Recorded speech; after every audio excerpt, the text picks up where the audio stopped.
Très chers amis, bonjour, et nous reprenons l'étude dans le livre de Shoftim, les juges, et nous sommes au chapitre 2, Perek Bet. Vayal malach Adonai min Gilgal el Abochim. Alors malach, ce n'est pas un ange, ce n'est pas un émissaire peut-être, comme on voit à propos de Yaakov quand il a envoyé des malachim vers son frère Esav, et là-bas nous avons deux explications. Est-ce qu'il s'agit d'anges, les habitants des cieux, ou est-ce qu'il s'agit d'émissaires? Ici, il s'agit d'émissaires. En tous les cas, il s'agit tout simplement, nous dit Rachid, de Pinchas. Pinchas, donc Pinchas est monté. Pinchas qui est considéré comme un malach Hashem, un ange ou bien un émissaire de Dieu. Il est monté depuis le Gilgal jusqu'à Bochim, c'est le nom d'un endroit qui s'appelle Bochim, on verra pourquoi il s'est appelé Bochim. Et il s'adresse aux bénis Israël, au nom de Dieu, il leur dit « Je vous ai fait monter d'Égypte, je vous ai fait venir à la terre que j'ai promis à vos ancêtres, et j'avais dit « Je ne briserai pas d'alliance avec vous, jamais.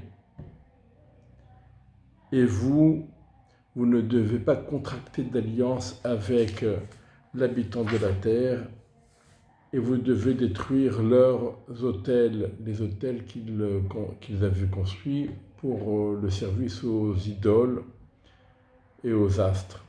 Et vous n'avez pas écouté ma voix. Qu'avez-vous fait? Et maintenant je dis, je ne les renverrai pas devant vous. Ils seront pour vous des oppresseurs à vos côtés, et leurs dieux seront pour vous comme des mines. Une mine, ça veut dire quand vous avez des mokesh, un champ de mine. Donc superficiellement, il y a des roses, il y a des fleurs, il y a de l'herbe, tout ce qu'il faut. Personne qui va s'imaginer ce qui se passe à quelques centimètres sous la terre, mais celui qui met le pied dessus, il explose. Eh bien, exactement là, les bénis Israël, on l'a vu dans le livre de Yoshua et dans le premier chapitre de Shoftim, les bénis Israël, quand ils ont conquis Eretz Israël, ils ont laissé des cités de Cananéens. Et ces cités-là, au début, on se dit, c'est très bien, ils vont être des femmes de ménage, ils vont travailler la terre, nous on étudie, tout va bien. Mais finalement, tôt ou tard, ça va exploser, et malheureusement, c'est ce qui s'est passé. Mais Akadosh Baruch Hu dit au béni Israël, puisque au moment de la conquête, lorsque je vous avais proposé et accordé toute mon aide, vous n'en avez pas profité pour vous débarrasser de tous les Cananéens comme je l'avais exigé, ne l'oublions pas, à plusieurs reprises. Eh bien maintenant, vous allez les subir et je ne vous aiderai pas pour les renvoyer. Ce fut lorsque Pinchas, donc l'envoyé de Dieu, a adressé au béni Israël ces paroles-là. Le peuple éleva sa voix et pleura. Ils appelèrent donc cet endroit Bochim parce qu'ils ont pleuré. Ils ont pleuré parce qu'ils ont pris conscience, mais un peu tard, de la faute qu'ils avaient commise, de leur erreur. Et ils apportèrent des sacrifices en l'honneur d'Hachem. Yoshua, alors là on fait un flashback sur les derniers chapitres du livre de Yoshua. Yoshua renvoya le peuple et les bénis Israël allèrent chacun dans la part qui lui revient. Donc les bénis Israël étaient repartis alors chacun dans sa part pour renvoyer, repousser, pour prendre possession de la terre. Le peuple servit Dieu toute la période de Yoshua et toute la période des Équinim qui avaient vécu après Yoshua et qui avaient vu l'action de Dieu, le grand, que Dieu avait fait pour les bénis Israël. Donc ici, on nous dit que les Équinim ont vécu des jours après Yoshua, et Rachid nous rapporte le Midrash, des jours mais pas des ans. Ils n'ont pas survécu longtemps à Yoshua, ils ont été punis parce qu'ils n'avaient pas organisé les oraisons funèbres en l'honneur de Yoshua comme ils auraient dû le faire. Yoshua mourut, Yoshua ben Nun est mort, Yoshua ben Nun, le serviteur d'Hachem, est mort à l'âge de 110 ans.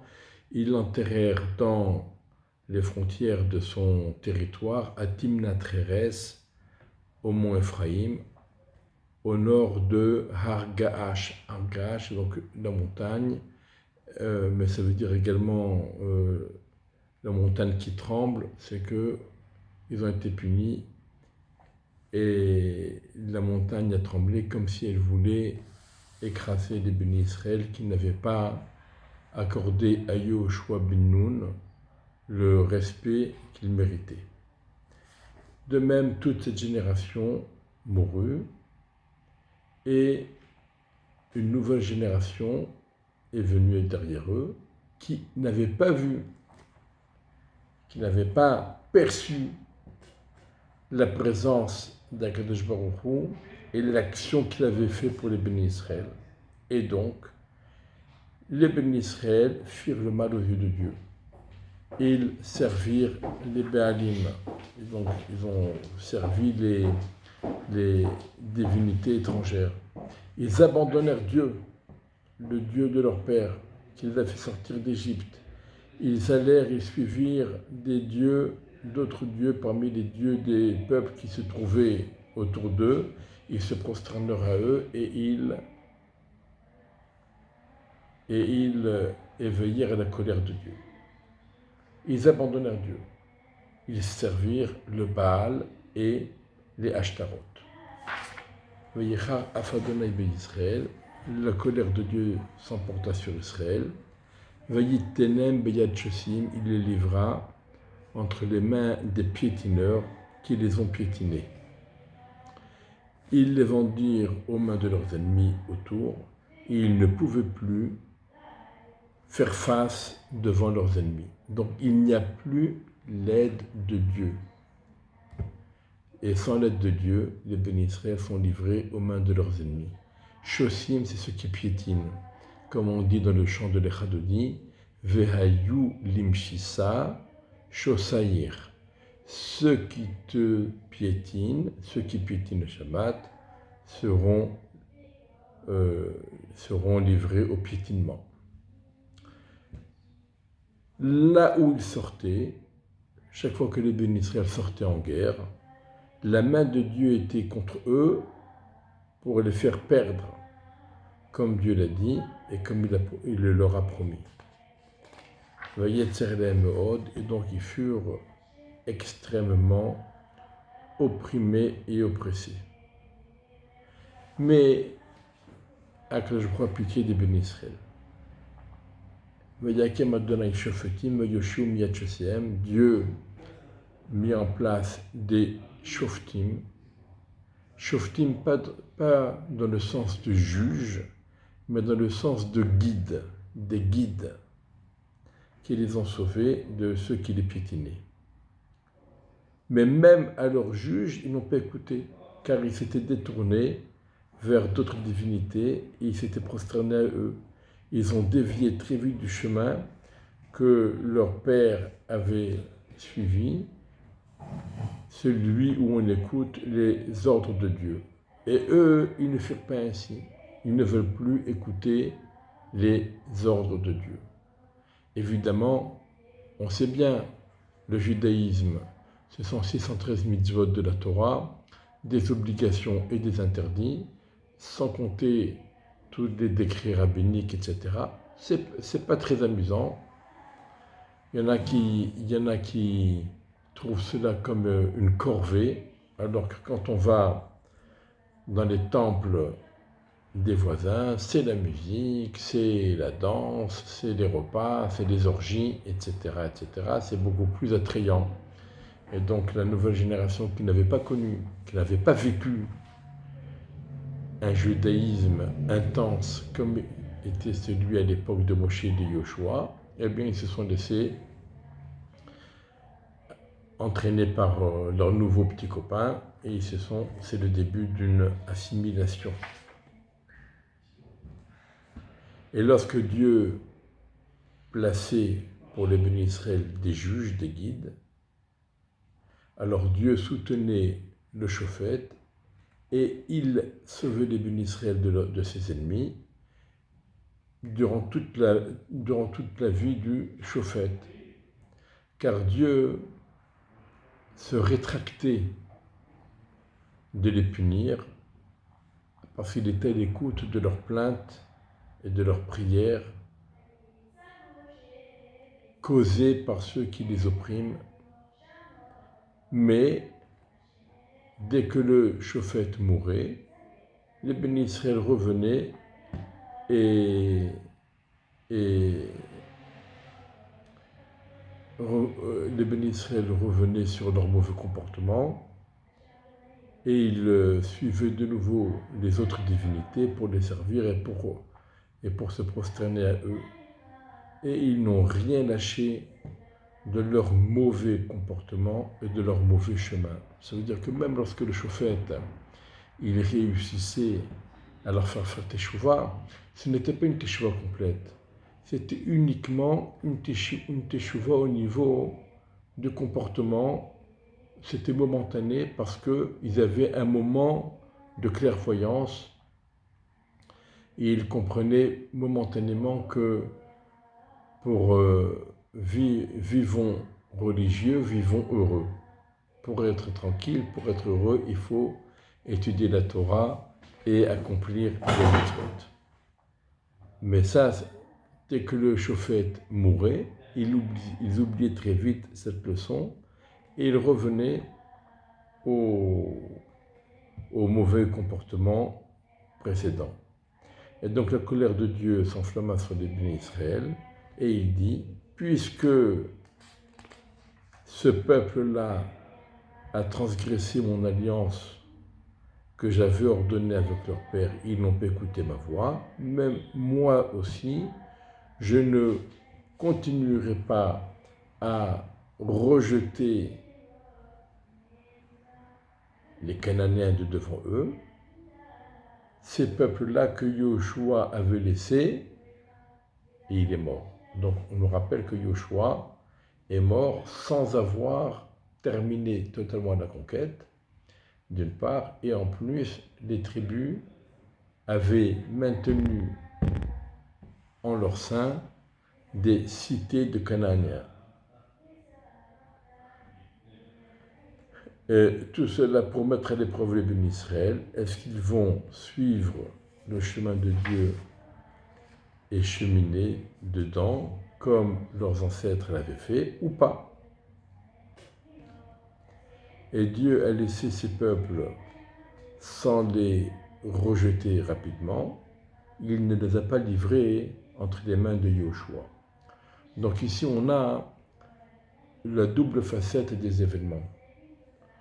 Au départ, on a pensé Yoshua n'a pas terminé le travail. Il a, entre guillemets, il a été un peu paresseux, un peu nonchalant, un peu laxiste. Il n'a pas terminé le travail, il a laissé des cités de Cananéens. Ça, c'est une vision superficielle des choses. Elle n'est peut-être pas fausse, mais elle n'est pas entièrement vraie. Parce que maintenant, ces cités de Cananéens vont se transformer en épreuve, en mise à l'épreuve voulue par Dieu. Alors, d'un côté, on n'a pas mené le travail jusqu'au bout, il y a du laisser aller, donc on est un peu fautif. Évidemment, si on avait exterminé ou renvoyé tous les Cananéens sans qu'il en reste le moins de Cananéens, alors on n'aurait pas eu tous ces problèmes-là. Mais maintenant qu'ils sont là, on considère que, in fine, c'était peut-être aussi la volonté de Dieu. de maintenir ces cités de Cananéens pour qu'ils soient pour nous comme une épreuve, une mise à l'épreuve. Est-ce qu'on va se laisser entraîner par eux et séduire par ce qu'ils proposent, ou bien on va rester fidèle à Hachem et on va continuer à servir Hachem. Et tout le livre de Shoftim, il est sur ce cycle. Pendant une certaine période, on se laisse aller et on abandonne Hachem. Il y a un Shofet qui apparaît et qui est soutenu par Hachem. Grâce à lui, on va faire Teshuvah. Une fois qu'on a fait Teshuvah et qu'on est libéré de nos ennemis, eh bien, il y a une période d'accalmie. Et pendant cette période d'accalmie, on retombe, comme d'habitude, et de nouveau, un nouveau Shofet, etc. Et c'est à la fois voulu et c'est à la fois subi. C'est subi, on le comprend bien, mais c'est voulu parce que chaque fois qu'on tombe et qu'on se relève et qu'on fait tchouva, on atteint un degré un peu plus élevé que ce qu'on était précédemment. Et donc petit à petit, on s'élève de façon cyclique, on s'élève, on retombe, on s'élève un peu plus qu'auparavant, on retombe, on s'élève un peu plus encore et on retombe, etc. Et Bezrat Hashem jusqu'à que nous aurons David Ameler et Shlomo Ameler, et ensuite ça va redevenir. Et maintenant nous attendons Meshiach Tzedkenu B'Merabi Amenu Amen.